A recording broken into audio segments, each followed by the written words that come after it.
Being alive is hectic, and that's why we need Time for Us, a place for honest conversation and real connection. Thank you so much for being here, and let's get stuck in. Hello, everybody. Okay, wait, that was I'm like, hello, everybody. Okay. Hi, everyone. Welcome to Time for Us. Today we have Sacha Jack joining us on the podcast, and our conversation will be around matchmaking and finding your person. Should we even be, for those singletons out there, looking for a partner? And yeah, can someone help you find your counterpart? So we're having a conversation around that, understanding what that looks like in this day and age, also with the advent of all of our wonderful apps and swiping, how this is different, how we, I guess, maybe translate this more into the real world and cross those cyber barriers. So Sacha, can you give us a little introduction? Sure.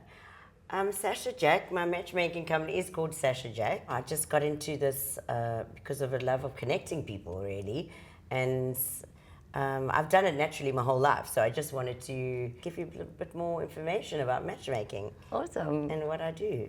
So you call yourself a connector. Yes. Actually, that's what you say. It says on your website that you love bringing people together. Yeah. How did you discover that as your gift? I've actually been connecting people from a very young age. Two couples that I introduced in my 20s, way back when, are now married and got children and still married today. So that's lovely. I love connecting people, bringing people together. In fact, my friends actually say, Sacha, if it wasn't for you, we wouldn't even see our friends half the time because you're always bringing people together. And part of the matchmaking I also do for people who have got their own partnerships but still want to connect.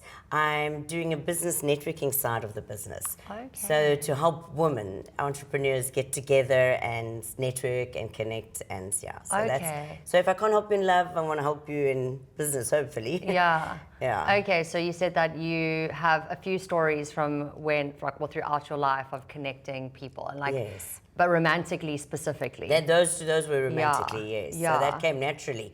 And then, yes, I've raised my children, and then they're getting older now, so I was just like, what? Are you going to match them? I really want to feel now. Yeah, exactly. In fact, all of their friends say, the girls come up to me, they're like, oh, I'm single, can you match me? Yeah. Shame sweet. Yes, so now it's just a calling, really. It really is. It's getting stronger and stronger. I actually got this message, if you don't hurry up and start this, they're not going to meet.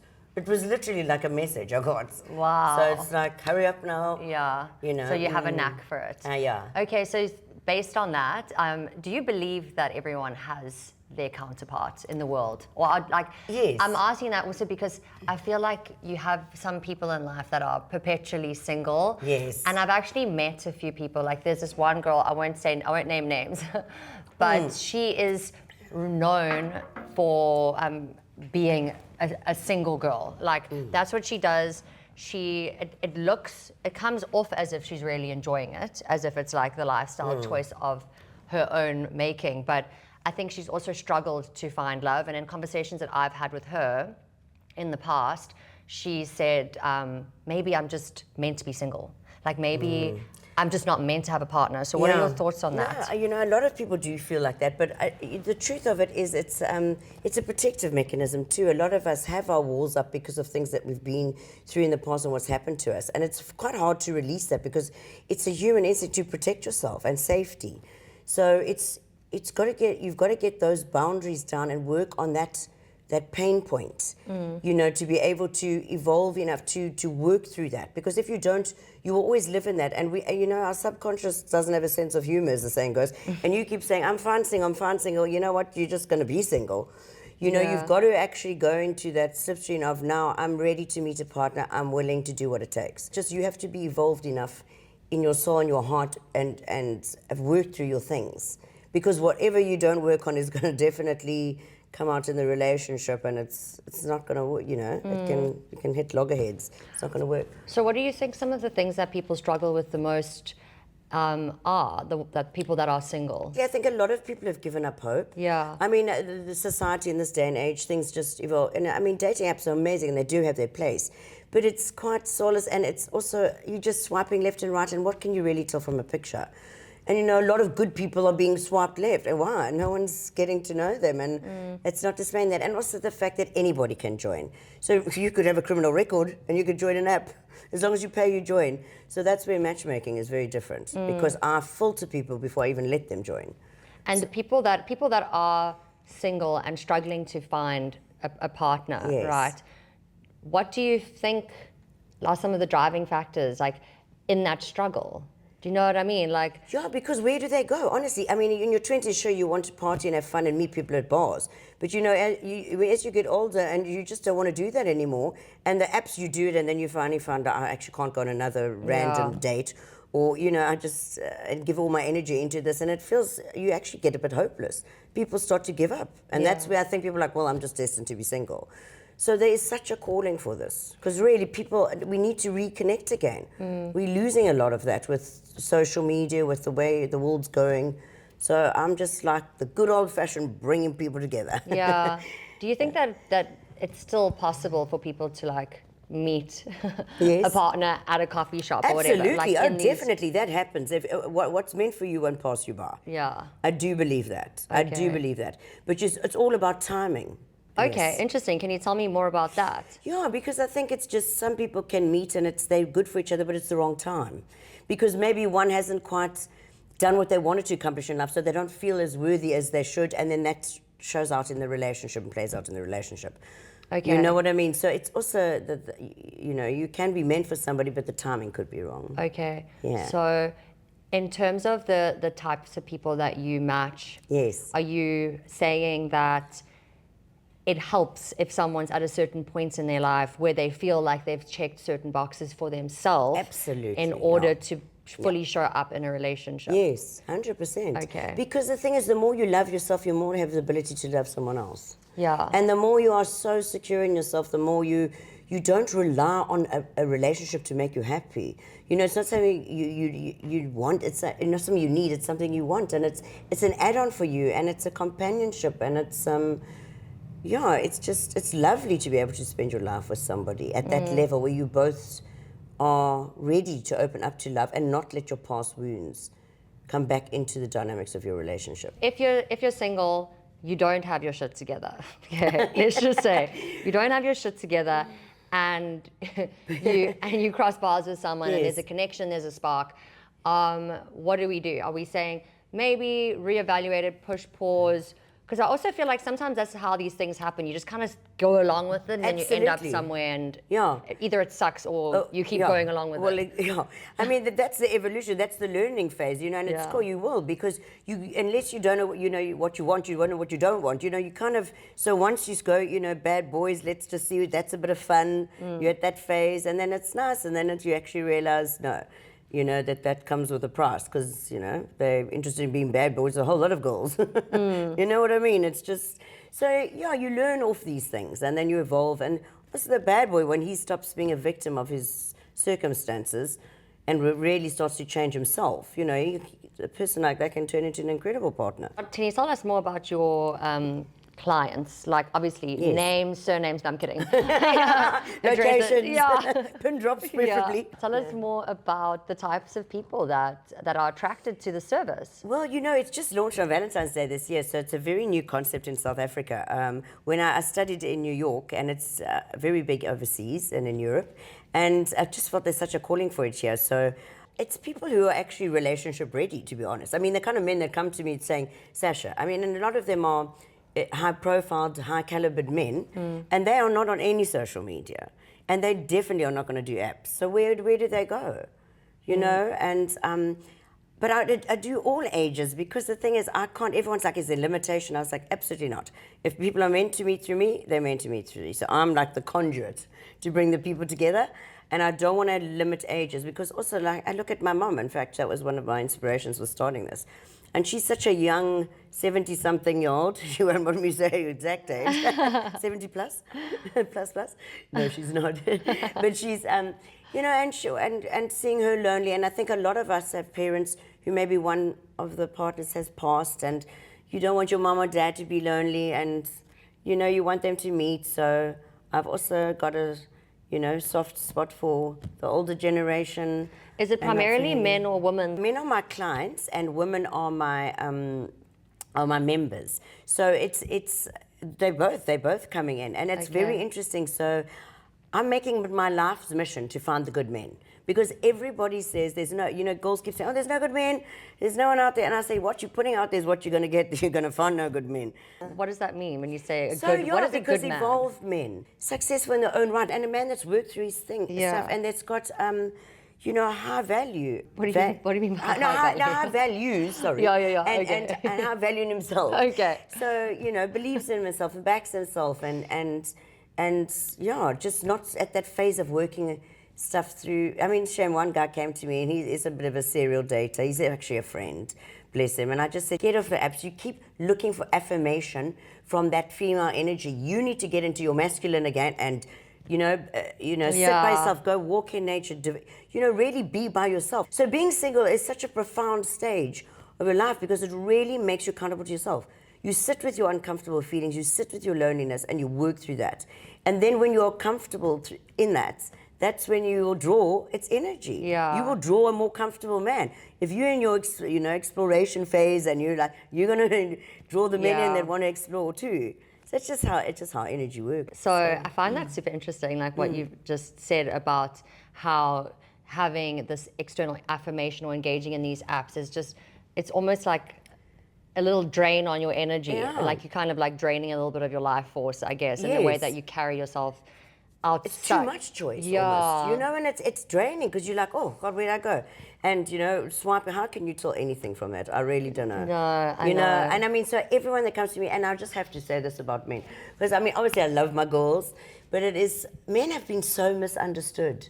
And it is such a privilege what I do to interview these men, because, men don't talk to men about their personal things. Yeah. So they really open up to me, and it's, I'm very discreet and everything is private. It's just so beautiful to see them get vulnerable and raw and have the space to do that. What do you think? I mean, obviously, giving all the details I'm getting again. No, No, I'm joking. yeah. I'm joking. No worries. Well, I was going to say, so you said men are so misunderstood, and I was just going to Yeah. say, could you speak more to that? Like, what is the general theme and they're being misunderstood? I don't know. It's everyone's like, oh, F boys, bad boys, this boy. They keep getting labelled. And just because you had a bad boy in the past doesn't mean all men are bad boys. And this is why, and a lot of girls are sometimes blessed, can be very demanding and want a lot of things out of a guy. But then, they've got to also have the same expectations within themselves, So I'm just finding an interesting dynamic because always girls will, I'm a girl definitely, but I'm just feeling the men are being misunderstood and I'm sort of the person to reassess,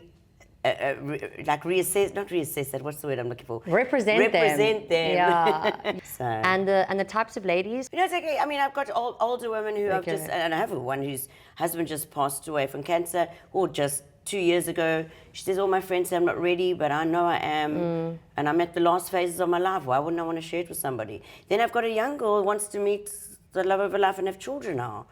And has been Wow. dating all the bad boys, tired of it. And I said, and I've turned 2 girls away because in the nicest way, Yeah. I love you and release you because go and work on yourself and then come back to me. Why do you think it is that for some people, and maybe I'll make this example with, it seems to maybe be like women, but maybe because I'm a woman, I just have Yes. female friends. Yes. They like choose the wrong guys. Is it a matter of, do you feel like that level of accountability, obviously you are accountable for your actions, so like it sits with the person and it's like you're making bad choices, or is it safe to say you're being bamboozled? That wound has not been healed. So you're still vibrating at that wound level. Which So wound? let's say you had a bad father. Okay, You had a yeah. bad upbringing. Okay, so Yeah. your subconscious mind, you will be attracted to bad boys because one is, I will make you love me because daddy never did, subconsciously. I will fix you because I wasn't fixed. You know what I mean? So it's the nurturing part of women. I will look after you. I will make everything right. I will, and then you become an enabler. You actually just make what they're doing feel like they can do more of it because it clearly gets attention. And then they don't evolve. So you're doing no justice to them. They're not evolving, So I think, and subconsciously, it sounds weird, but subconsciously, you in these kind of dynamics, you know, you feel safe with a bad boy because it's what you knew. And as soon as you start loving yourself and then you vibrate at a higher level, now those kind of men will come towards you because that wound's been healed. But you're not learning if you keep choosing the same people. Yeah, I feel like it's such a interesting point that you made now, where you said that people choose the things that they're comfortable with. But I also feel like a lot of the time, people lack the self-awareness to see that they actually are comfortable, because they hate the situation, they hate it object, like they'll say, this is terrible, I don't like being in this situation, I don't like being treated like shit. But there is an aspect of you that is choosing that because it is comfortable, like feeling like shit is comfortable to you because it's what you know. If you have a friend like that or whatever, it's just trying to make them aware of that. That they are, because we can't tell people what to do, and it's their life lessons. But obviously as friends, we feel like desperate for them sometimes. Just get out of this. If you only knew what's out there.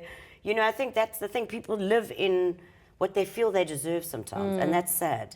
Because there's a part of them, you know, that does. Our subconscious plays a huge role in these choices, especially when you're younger and you're learning as you go. Definitely. When you're older, you've learned. You've been dragged through the mud, you know.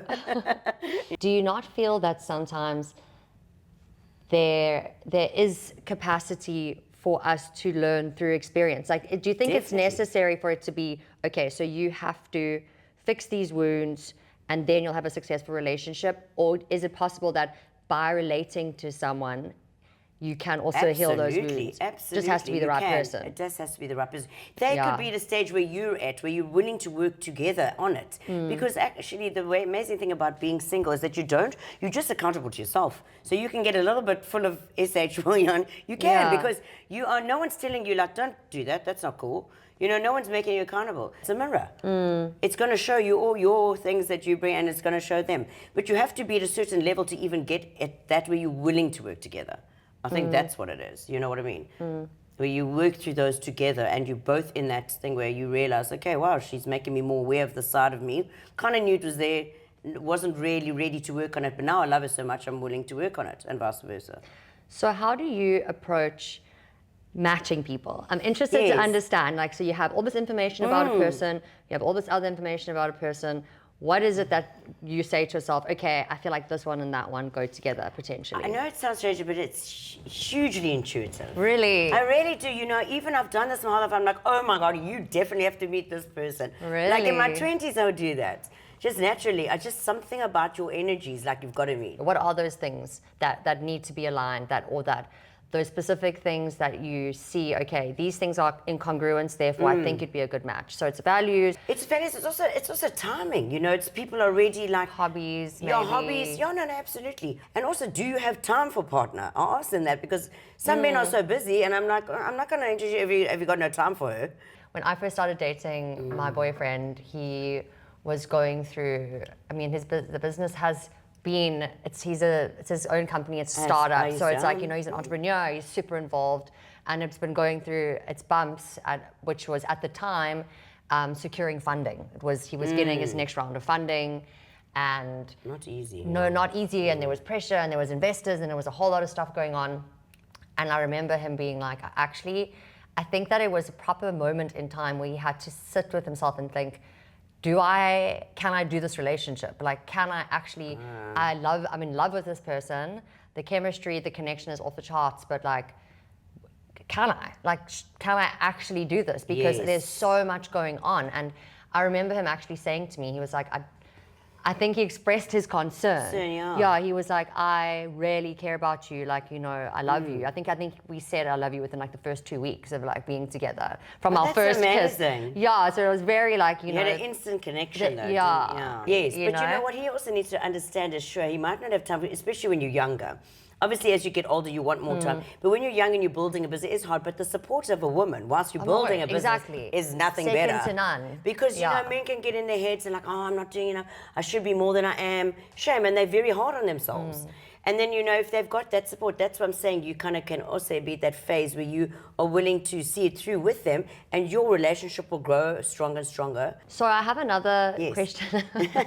I'm laughing because I'm wondering if anyone listening is going to be like, that's me. Because I'm like making examples, but not saying who. But I had they'll recognize themselves in the questions. like, random idea came to me about a single person. There's another, I guess, case study Yes, that I would case like study, to like that. discuss. Yeah. And but it's from a man's perspective. Okay. So if there's someone who is a single and they're a man, but it almost feels like no girl is ever good enough, or there's no perfect girl. It's like For him, is for he him. saying? He thinks yeah, that it's no, like he just wants. it almost feels like he dates a lot of girls, that there is the interest. It's not like there is not the interest. He's putting a lot of effort into dating people. Okay. And yet it almost feels like it doesn't go anywhere. The thing is, this is happening for a reason, and he's not listening to it. You know, life has a funny way of like, seriously, I'm going to slap you in the face. Seriously, are you going to listen to me now? You're going to listen to me now? You're going to listen to me now? Because there's something that it keeps showing him. Either he's not relationship ready, or he's exerting too much energy on trying to find the perfect one. It'll probably just happen naturally when he's in a good space, when he stops searching. No one, that if people are being chased, they're going to run. Yeah. Do you know what I mean? It's true. So, I mean, I just, generally speaking, some people stand there with their arms wide open, willing for people to come at me. Yeah. But generally, so I think it's just obviously he's not learning the lesson yet. He's not getting it yet. So he has to journal that. He has to sit with that and think, like, what is it? Like, why? Maybe there's some part of me, maybe he's been burnt before in a very bad way, and he keeps trying to replace her, and he's inside still looking for her, instead of actually letting himself open up to the new person that's arrived in his life. He's, you know what I mean? He's sticking with that old wound. Yeah. Interesting. Hey, I mean, it kind of makes perfect sense that your inner world reflects your outer world. That's like what we know to be true. Yeah. But I think that the interesting thing about when it comes to dating people is that because it involves another person, it's easy for people to say, oh, well, it's the other person's fault. Yeah. And that's why they don't get anywhere. And sometimes that does come with maturity. And it also comes with that ability to actually take a long, hard look at yourself. Why am I attracting these kind of guys?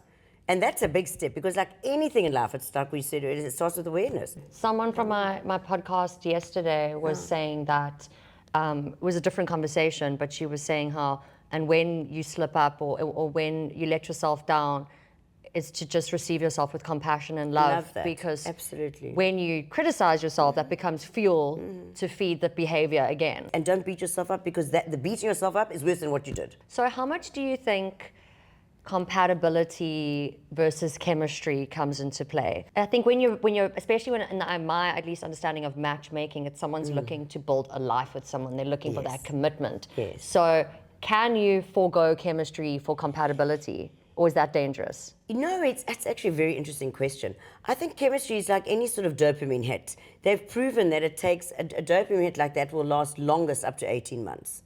So after that, if you guys haven't really evolved in your relationship together, it's going to start hitting a few challenges and blocks.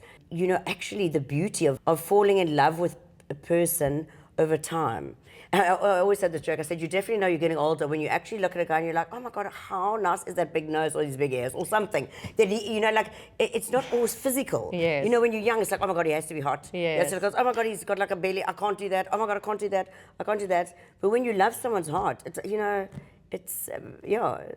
the evolution of it, I guess. Okay, so here's an interesting scenario. Yeah. Let's say there is a guy and a girl, and the girl is really into the guy, and the guy is like, maybe he's struggled to find a long-term relationship, but he Yes. really wants one. But the girl is really sweet, and there's nothing technically wrong with her, but it's just not that level of like connection that he was hoping he would have had. Yeah. Is it an unfair choice? But the girl is in love with him. Okay. Is it an unfair choice to say to yourself, you know what?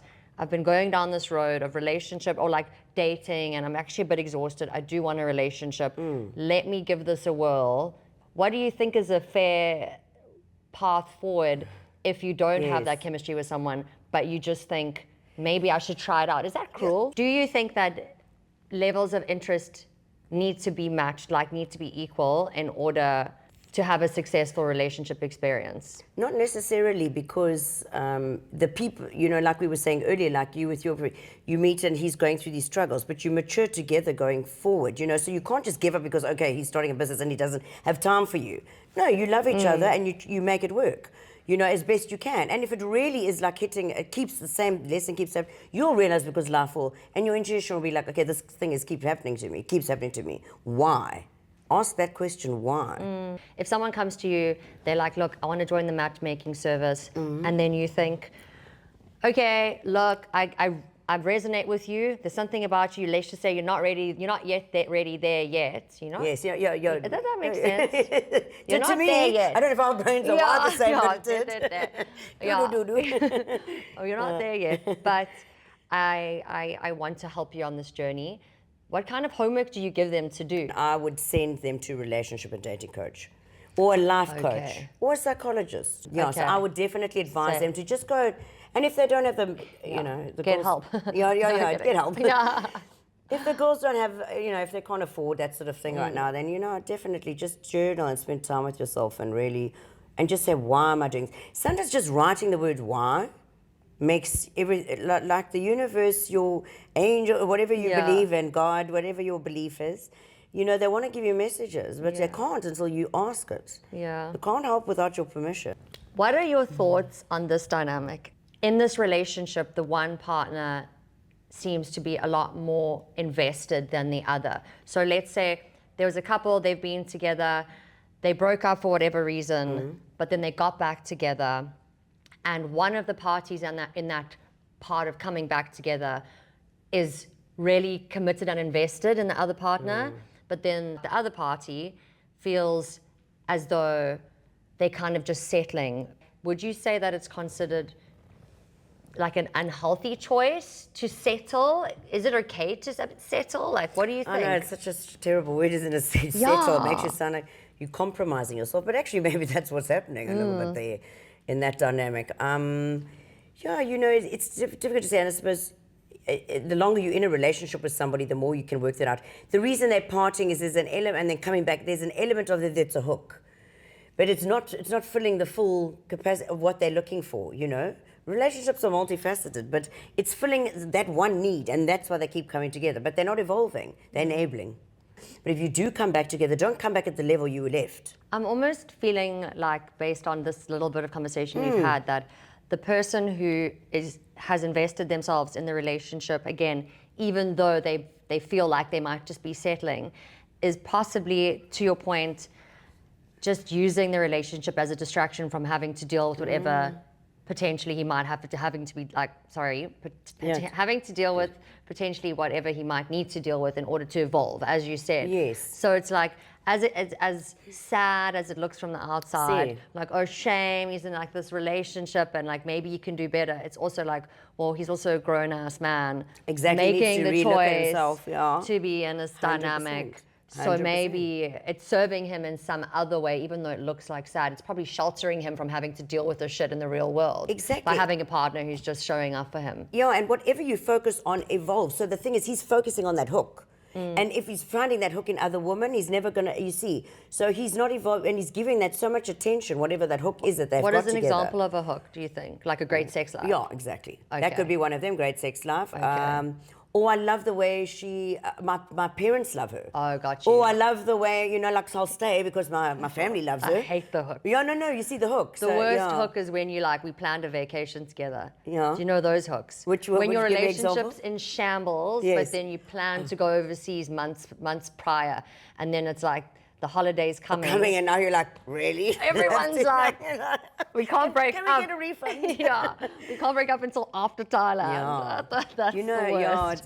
that is the worst. Yeah, exactly. Oh my word. Yeah. Absolutely shocking. Yeah, so.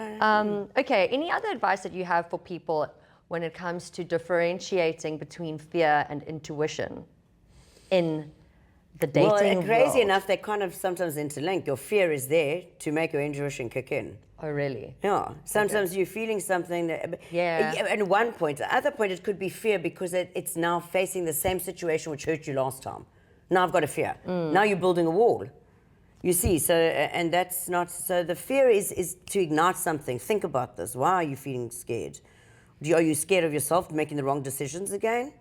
You know, or are you scared to fall in love again and have your heart broken? People feel those walls. I also say when people go on dates with people, I say, go on 3. Like the first one, you'll both have a little bit of sussing each other out. Second one, you'll be more comfortable. Third one, you'll know. And if you don't know in the matchmaking, this is what's lovely. They come back to me and say, Sacha, this is what worked, this didn't. And I'm the middleman. Like, I will say to the lady, listen here, you didn't really ask him enough about his life. You spoke a lot. Yeah. Or say to the guy, you did this. And so, you know, and then they learn and then they go and they become actually more dateable. Because I'm teaching him skills on how to date giving better. them feedback. Giving them feedback. Yeah. And a guy won't give you an honest feedback, or a girl won't give you after the first date. They'll just ghost each other. Yeah. And you kind of left thinking, what did I do wrong? You know, it wasn't you, it was them or something.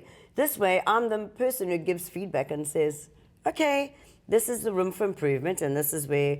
Do people share their whole dating history with you as well? So that they do. In this instance of questioning fear or intuition, you could say, well, listen, yes, this is sounding like a fear-based Exactly. assessment. And that's what's so beautiful about the space. I mean, is I really get to know these people who are actually strangers often when they come to me. It's such a privilege to get to know somebody's soul. Honestly, it Yeah. is. What is the most interesting piece of dating advice that... Do you know what? I think when you're going into your first date, people, especially when you're young, you kind of go in there, you get the ick. Girls get up, or guys, oh, don't like that. I don't like the way he holds the knife. I don't like the way, and you know, it's too fussy. You need to say stop. Just say, and be curious. I love that word. You have to be curious. Let me just enjoy this because it's a date. And let me ask them the right questions and find out something fascinating about them. Go into it with curiosity, not with, he's definitely not the one. I feel like the ick is just a defense mechanism. Yeah, they make it sound cute, and it also has this element of, I feel like, a power dynamic in which it's like gross. You know what I mean? Exactly. It's like undermining. Looking down on somebody. Yeah. You see, and that's what the beauty of what I do, because I get to know these people properly, not just by their looks. You can't just go on a look. You know, but there's a pot for every lid. I mean, what's handsome to me or is different to what's handsome to you, or what's beautiful to goodness, my, yeah. You see, thank I goodness, love that. everybody. Yeah. But we do, like, some people like the nerdy kind of boys, you know. Some people like the intellectual. Some people like the buff boys. Some people, you know, it's just... I feel like I'm quite grateful for that. In my, at least it's always been like that in my friendship groups and stuff. I feel like we all have such different tastes. And my boyfriend's beautiful. Like, I think he's absolutely gorgeous. Yet... I also find like some of my friends have the like model like look taste. Do you know what I mean? Like really beautiful boys. And I'm very grateful to say like that's just not you know what I mean? It's not my flavor. I'll tell you something funny. My grandmother said to me once back many years ago, she goes, handsome is as handsome does, my dear. Because unfortunately, it's not their fault they were born good looking, but the problem is that's what they focus on only. Okay, and they don't really get to work on themselves. Or because they know they're so good looking, they really do actually value and realize that they have to be, you know, to work on themselves. So it has it's a dual, what's this expression, dual-edged sword or something like that. Yeah. Double-edged sword. Double-edged sword. Yes. Double-edged sword, yeah. What kind of inner work makes the biggest difference in someone becoming ready for a relationship? Realizing what their triggers are. Because, you know, going into any relationship, sometimes you don't even know what your triggers are. You know, and saying, okay, oh, he's an arsehole, whatever, and like this, but actually not saying, hold on, what triggered me there?